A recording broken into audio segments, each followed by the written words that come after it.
Hola alumnos de tercero, vamos con los dos últimos vídeos en los que vamos a hablar de la fuente de energía, ya en este caso renovable. Dejaremos para el segundo vídeo fuente de energía solar directa, en la que aprovechamos directamente la energía del sol. Y también habrá más vídeos en los que trataré más temas que nos interesan, pero de momento con estos dos vídeos ya habremos tratado todas las fuentes de energía que al menos se contemplan en el tema. Así que allá vamos.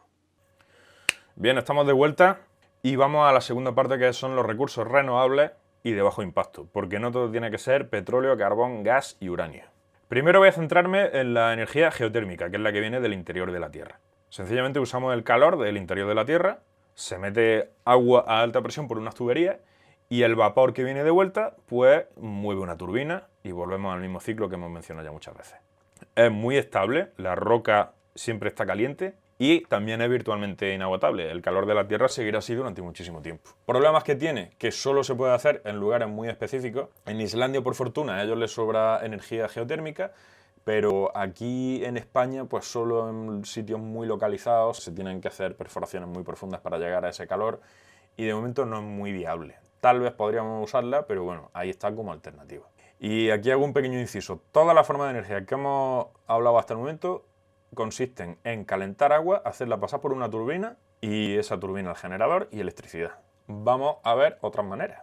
Y bueno, vamos aquí a lo que me gusta, que es hablar del sol, que siempre estoy hablando del sol como la forma de energía primaria, porque es verdad, con su energía baña la Tierra. ¿Y cómo obtenemos nosotros energía del sol?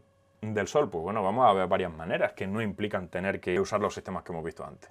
Ya digo, el sol es la fuente de energía indispensable para la vida en la Tierra. Casi todas las formas de energía que nosotros usamos provienen de forma más o menos directa o haciendo un camino más o menos largo, vienen del sol y es virtualmente inagotable. El sol por lo menos durará otros 4.500 millones de años y universal. Nadie, ninguna nación se va a tener que pelear por usar su energía. Bueno, tenemos la energía eólica, la del viento, tenemos la energía de la ola, la de las corrientes oceánicas, tenemos la hidroeléctrica, la biomasa y también tenemos radiación directa del sol, esa energía electromagnética que a nosotros nos llega, la luz que a nosotros nos llega, pues podemos usarla en forma de energía fotovoltaica o energía termosolar, térmica. Vamos a ver primero el viento. Creo que todos conocéis, habéis visto alguna vez un molino de viento. Es sencillo y directo, sencillamente la energía cinética, ese aire que va en movimiento, nosotros lo usamos para mover una aspa. Las aspas mueven el generador, que está ahí colocado, y en ese generador pues tenemos ya energía eléctrica. Es barato, ojo, no es gratis. Es verdad que el viento es gratis, pero diseñar esos generadores, instalarlos, mantenerlos, eso tiene un coste que no es cero y hay que tenerlo en cuenta. Y eso sí, el problema que tenemos es que es impredecible. Ya hemos dicho antes, nosotros la energía que gastamos tiene que ser generada en tiempo real. Y no podemos contar con que haya viento. A veces hay, a veces no hay. Entonces eso es un problema porque es impredecible. A veces, de hecho, nos sale por la oreja y hay veces que no hay absolutamente ningún viento. Entonces eso es un problema que tenemos. Siguiente opción, pues tenemos las olas y las corrientes oceánicas. Las olas, ya sabéis que están directamente producidas por el viento al encontrarse con los océanos y con el mar. Es el viento el que produce las olas. Y las corrientes oceánicas no las produce el viento, pero sí están producidas por los mismos mecanismos que son gradientes de temperatura y también de salinidad, que hace que el agua se mueva en una especie de río gigantesco en el océano. Así que podemos en cierto sentido decir que las corrientes oceánicas son el viento de los océanos. Y son, eso sí, muchísimo más estables que el propio viento que nosotros conocemos. Habría que mencionar brevemente la energía mareomotriz. Nosotros podemos usar los cambios de nivel por las mareas para también hacerla pasar por unas turbinas, encerrándola en estuarios de ríos y lugares parecidos, y mover unas turbinas con esa diferencia cuando el agua sube y cuando baja. Pero también es tan localizada que no nos vamos a entretener. Se puede usar en tan pocos sitios que no nos vamos a entretener en ella. ¿Qué pasa con las olas y las corrientes marinas? Son más fiables y más constantes que el viento, o sea que sí podemos contar con que siempre existan, con que siempre estén ahí. Pero el problema que tienen es que la logística y el mantenimiento son mucho más complejos y caros. Colocar una turbina con sus partes mecánicas en agua salada, que es bastante complicado. Una pieza mecánica sujeta a corrosión, cuando se rompe, ¿quién es el guapo que se acerca a arreglarla? Entonces es muchísimo más cara, mucho más compleja y de momento no se está implantando demasiado. Vamos a hablar de la hidroeléctrica, que es una que conocéis todos. Es renovable, se basa en el ciclo del agua. El sol, de nuevo, que es nuestro gran amigo, evapora el agua de los océanos, sube a la atmósfera, genera lluvia, que es arrastrada también al interior de los continentes. Allí es donde llueve, en las montañas, hay ríos Y los ríos, pues, aparecen en lo alto, en la montaña. O sea que tenemos agua que está más alta. Esa diferencia de alturas, esa diferencia de energía potencial, altura, por esa caída, porque el agua tiende a caer, nosotros podemos hacer que pase por una turbina, que mueve un generador, que tenemos energía eléctrica. Así que ya tenemos la gracia hecha.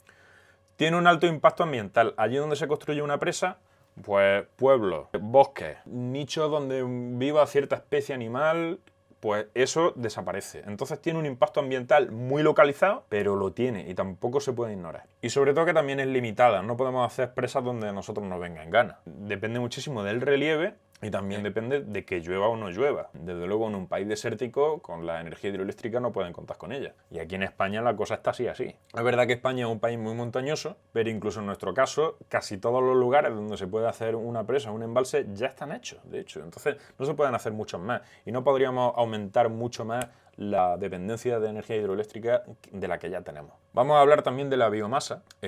Una pregunta, ¿para qué quemar carbón que no se renueva tan rápido, que al fin y al cabo viene de la madera, cuando podemos quemar directamente madera, que es renovable? Nosotros podemos hacer crecer madera y pues si la quemamos, ¿por qué no? Es renovable al fin y al cabo. Idealmente son neutrales en emisiones. Es verdad que nosotros al quemar madera liberamos dióxido de carbono, pero ese es el mismo dióxido de carbono que el árbol ha absorbido de la atmósfera al crecer. Entonces es un ciclo cerrado y nosotros no liberamos dióxido de carbono nuevo a la atmósfera. Pero eso sí, hay desafíos técnicos que hay que aclarar, cómo cultivamos esa madera, y también hay un problema de, elementos tóxicos que se generan. No se quema igual de bien, tiene vapor de agua, tiene muchísimas cenizas, entonces no es igual de buen combustible que el carbono o el petróleo.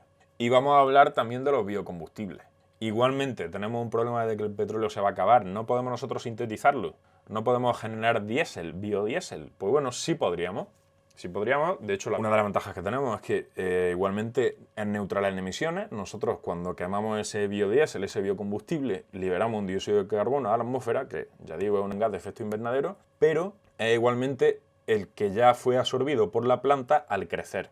Y nosotros podemos volver a hacer crecer plantas nuevas para absorber ese dióxido de carbono. O sea que es un ciclo cerrado y no estaríamos liberando dióxido de carbono nuevo a la atmósfera. Es un posible sustituto del gasoil y es renovable e inagotable. ¿Qué problemas tiene? Pues que de momento solo podemos usar el grano, es decir, nosotros del maíz, por ejemplo, solo podemos usar el grano, que tiene hidratos de carbono simples, como almidón, como fécula, y de momento no podemos usar ni la hoja ni el tallo, que también tiene otro tipo de azúcar, que es la celulosa, pero no tecnológicamente todavía no conseguimos transformarlo en diésel. Y eso sí, la hoja, el tallo sería muchísimo más abundante que el grano y nos interesaría mucho hacerlo. Y además es que aparece el conflicto entre si usamos ese grano, esos cultivos, para comer o para hacer biodiesel. Porque ya ha pasado que han subido, en algunos momentos han subido muchísimo los precios de alimentos básicos como el trigo, el maíz, el centeno, la cebada. Y bueno, nosotros en los países ricos nos da igual, pero en los países pobres de África sube un poco el precio de la comida y ya la tenemos liada. O sea, se podrían generar problemas de hambre, de falta de alimentos. Por eso digo que también existe cierto conflicto con los biocombustibles. No está tan claro que podamos usarlo. Y paso ya a hablar de la energía solar directa. Pero de la energía solar directa vamos a dejarlo para otro vídeo, creo que es un buen momento para cortar y seguimos en el siguiente vídeo. Un saludo.